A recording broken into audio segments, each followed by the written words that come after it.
நம்ம channel name வந்து தளபதி mobiles. நம்ம வந்து மொபைல் கண்டென்ட் தான் போடுவோம். இருந்தாலும் ஒரு சயின்ஸ் விஷயம் பத்தி இந்த வீடியோல வந்து பார்க்கலாம். 3A அட்லஸ் சரிங்களா?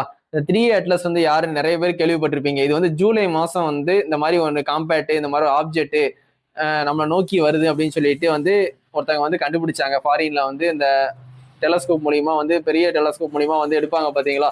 நம்மளை நோக்கி ஏதாவது வருதா, நம்ம பூமியை நோக்கி ஏதாவது வருதான்னு எப்பவுமே அப்சர்வ் பண்ணிட்டே இருப்பாங்க. அவங்க இந்த பிக்சர் வந்து ஒன்று எடுத்து வெளியிட்டாங்க. இந்த மாதிரி ஒரு ஆப்ஜெக்ட் வந்து ரொம்ப ஸ்பீடா வருது. அதோட சைஸ்ன்னு பாத்தீங்கன்னா 20-25 கிலோமீட்டர் இருக்கும். அதோட சைஸ் செகண்டுக்கு 60 கிலோமீட்டர், செகண்டுக்கு 60 கிலோமீட்டர் ஸ்பீட்ல வருது அப்படின்னு சொல்லிட்டு ரொம்ப ஹைப்பா சொன்னாங்க. இது வந்து கரெக்டா வந்து நவம்பர் டிசம்பர்ல வந்து சூரியன் பேக் சைடு வழியா போகும் அப்படின்னு சொல்லும் போது வந்து ஏலியனோட ஸ்பேஸிப்பா இருக்குமா, இல்லாட்டி வந்து ஒரு வால் நட்சத்திரமா இருக்குமா அப்படின்னு சொல்லிட்டு நிறைய பேர் வந்து வீடியோஸ் போட்டுட்டு இருந்தாங்க. சயின்டிஸ்டும் ஒரு கன்ஃபியூஷன்ல இருந்தாங்க. பாதி சயின்டிஸ்ட் என்ன சொன்னாங்கன்னா இது வந்து ஏலியன்ஸா இருக்க வாய்ப்பு இருக்கு, பாதி பேர் வந்து என்னன்னா இது வால் நட்சத்திரம் தான், இதுக்கு முன்னாடி ஏற்கனவே 2 வந்திருக்கு, அதே மாதிரிதான் இது ஒண்ணு, யாரும் பயப்பட வேண்டாம் அப்படின்னு சொன்னாங்க.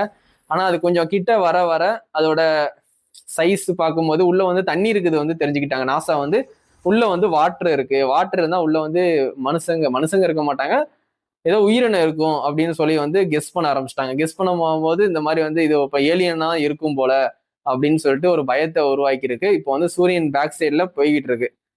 பேக் சைடு வந்துருச்சு. அதை வந்து ஃபுல்லா கிராஸ் பண்றதுக்கு 1 மந்த் ஆகும். டிசம்பர் மாசம் தான் அது ஃபுல்லா கிராஸ் பண்ணி வெளியே வரும், சன்னை விட்டு வெளியே வரும். அப்படி வெளியே வந்ததுக்கு அப்புறம் தான் வந்து அது வந்து ஏதோ டேமேஜ் ஆகி வெளியே வந்திருக்கா, அப்படியே வந்து ஃப்ரெஷ்ஷா 24 கிலோமீட்டர் சைஸ்லயும் டேமேஜ் இல்லாம வெளியே வந்திருக்கா. சூரியன் கிட்ட போனாலே வெடிச்சு சதையிடும் எதா இருந்தாலும். அது வந்து ஓரளவுக்கு வெடிச்சு சிதறனா கூட சைஸ் வந்து கம்மியாகும் சரிங்களா? அதனால அது வந்து டிசம்பர் மாசம் வெளியே வந்ததுக்கு அப்புறம் தான் அந்த சைஸை வச்சுதான் நம்ம வந்து கொஞ்சம் என்னன்னு ஸ்டடி பண்ண முடியும் அப்படின்னு சொல்லிட்டு சயின்டிஸ்ட் வந்து சொல்றாங்க. அது ஏலியனா இருக்கக்கூடாதுன்னு சொல்லி வேண்டிக்கோங்க. ஒருவேளை அது ஏலியன்ஸா இருந்துச்சுன்னா நம்ம பூமிக்கு பெரிய ஆபத்து இருக்கு. ஏன்னா வந்து அது ஏலியன்ஸா இருந்தா நம்மளை வந்து கண்காணிக்கிறதுக்காண்டி வந்த மாதிரி இருந்திருந்தா ஏதாவது ஸ்பை மாதிரி ஏதாவது ஒண்ணு போட்டு போயிடுவாங்க பூமிக்குள்ள, ஏதாவது கண்ணுக்கே தெரியாத மாதிரி ஏதாவது போட்டு போயிடுவாங்க. பூமியில என்ன நடக்கு என்ன பண்ணலாம் அப்படின்ட்டு பார்த்துட்டு திருப்பி அவங்க போயிட்டு திருப்பி வந்து அட்டாக் பண்ண வாய்ப்பு இருக்கு. ஒரு வருஷம் 2 வருஷம் கழிச்சு கூட இதே மாதிரி ஒரு இது வருதே. நம்ம ஜூலை மாசம் தான் கண்டுபிடிச்சாங்க இந்த மாதிரி ஒரு ஸ்பேஸ் ஷிப், வால் நட்சத்திரம் சொல்றாங்க. இந்த மாதிரி 3A அட்லஸ்ன்னு சொல்லி ஒண்ணு வருது. ஜூலை மாசம் தான் கண்டுபிடிச்சாங்க. அதை கண்டுபிடிச்ச 6 மாசத்துலயே வந்து பூமியை பக்கத்துல வந்துருச்சு. அப்படின்னா இதுக்கப்புறம் வந்து நம்ம பூமியை அட்டாக் பண்ணதுக்காண்டி இந்த மாதிரி ஒண்ணு வந்துச்சுன்னா நமக்கு ரொம்ப லேட்டாலாம் தெரியாது. ரொம்ப 6 மாசம் 5 மாசம் டிஃபரன்ஸ் தான் நம்ம அதை பார்க்கவே முடியும். அப்படி பார்த்துட்டோம்னா நம்மளால அதை அழிக்கவே முடியாதுன்னு சொல்லிட்டாங்க. அந்த ஸ்பேஸ் ஷிப்பையே வந்து அதை அழிக்கிற சக்தி வந்து நமக்கு இல்லை, நம்ம அந்த அளவுக்கு வந்து வெப்பன்ஸ் நம்மகிட்ட கிடையாது அப்படின்னு சொல்லிட்டாங்க. அது இப்போதைக்கு சூரியனை கிராஸ் பண்ணி போறதுனால வந்து யாருமே அதை கண்டுக்கல.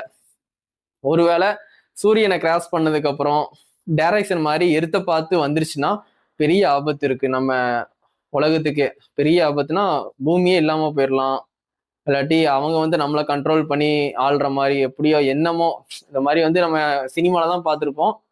இப்போ வந்து நம்ம பூமியில இருக்கோம், நம்ம சின்ன சின்ன விலங்குகள்லாம் அடிச்சு சாப்பிட்ற இந்த கோழி ஆடு இந்த மாதிரி அவங்களாலாம் வந்து சர்வே பண்ண, கோழி ஆடு இந்த மாதிரிலாம் வந்து அவங்களால இந்த பூமியில வந்து சர்வே பண்ண முடியாது.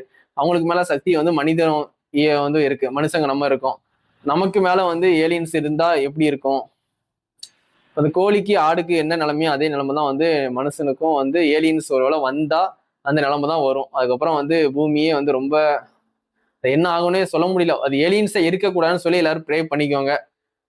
அது வந்து ஏலியன்ஸா இருக்கக்கூடாதுன்னா ப்ரே பண்ணிக்கோங்க. ஏன்னா அவங்க நாசாவே வந்து பாதி உண்மையா சொல்றாங்க, பாதி உண்மையா சொல்ல மாட்டேங்காங்க, மக்கள் பயப்படுவாங்க அப்படின்ட்டு. அதோட பிக்சர் கூட வந்து நாசா வந்து கரெக்டான பிக்சர் வந்து வெளியிட மாட்டேங்காங்க. அதனால வந்து என்னன்ட்டு டிசம்பர் மாசம் தான் தெரியும். டிசம்பர் மாசம் வரைக்கும் வெயிட் பண்ணி பார்ப்போம். டிசம்பர்னாலே வந்து ஏதாவது பிரச்சனை நடக்கும். ஒன்று சுனாமி முன்னாடி வந்துச்சு, அதுக்கப்புறம் வந்து இப்போ வெள்ளம் மழை இந்த மாதிரி ஏதாவது ஒரு பிரச்சனை வந்து டிசம்பர் மாசம் நடக்கும். நியூ இயர் கொண்டாடுறதே பெரிய விஷயமா இருக்கும். அந்த டிசம்பரை தாண்டி நியூ இயர் கொண்டாடுறதுக்காண்டியே ரொம்ப இந்த 1 மாசத்தை கடக்கிறதுக்கு எல்லாருமே ரொம்ப போராடுவாங்க. எல்லாரும் மாலை போட்டிருப்பாங்க. திருச்செந்தூர் ஐயப்பன் கோயிலுக்கெல்லாம் மாலை போடுறதுக்கு காரணமே வந்து அந்த மாசமே ஏதாவது நடக்கும், அதனால மாலை போட்டு பக்தியா இருக்கணும் அந்த மாசம் அப்படின்ட்டுனா எல்லாருமே அப்படி இருப்பாங்க. கண்டிப்பா நம்ம வெயிட் பண்ணி பார்ப்போம் சரிங்களா?